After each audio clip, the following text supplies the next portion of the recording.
Hey there, educators and advocates. I'm Ray, and today we're diving into a topic that's close to my heart and probably close to your classroom reality too: movement.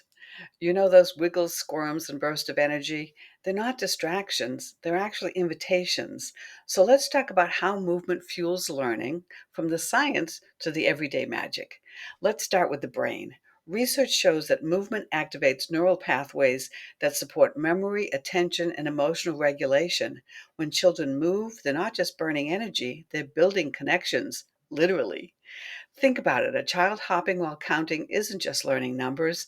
They're integrating rhythm, coordination, and cognitive sequencing, and they're imprinting the learning on both the body and the brain. Movement is multisensory, and that's exactly how young children learn best. Now, let's talk about the wiggles. So often we're told to manage them, contain them, redirect them. But what if we reframed them as signals? A child bouncing in their seat might be telling us, I need a new way to engage. I need to wake up my brain. Instead of saying, sit still, which will put their brain back to sleep, we can say, let's stand and stretch, or you can show me that shape with your body. Movement becomes a tool, not a timeout.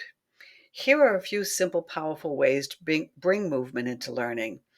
Invite children to act out vocabulary words like slither, float, or explode. This is emergent literacy. Turn math into motion, counting the number of steps it takes to get across the playground, or physically demonstrating such quantitative concepts as high, low, wide, and narrow. Build brain breaks into your schedule, short, playful resets that re energize focus. These aren't extras, they're essential, and we'll explore them further in a future video. When children move, they express themselves, they take up space, they feel seen. Movement supports not just cognitive growth, but identity, agency, and joy.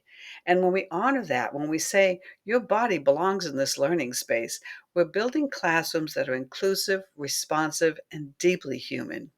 So, the next time your class feels a little wiggly, lean in. That energy is telling you something. Let's move with it. If this message resonates with you, share it with a fellow educator, please. Drop a comment below, and let's keep building learning spaces where movement isn't managed, it's celebrated. Thank you for being here, and thank you for being a champion of play, movement, and wonder.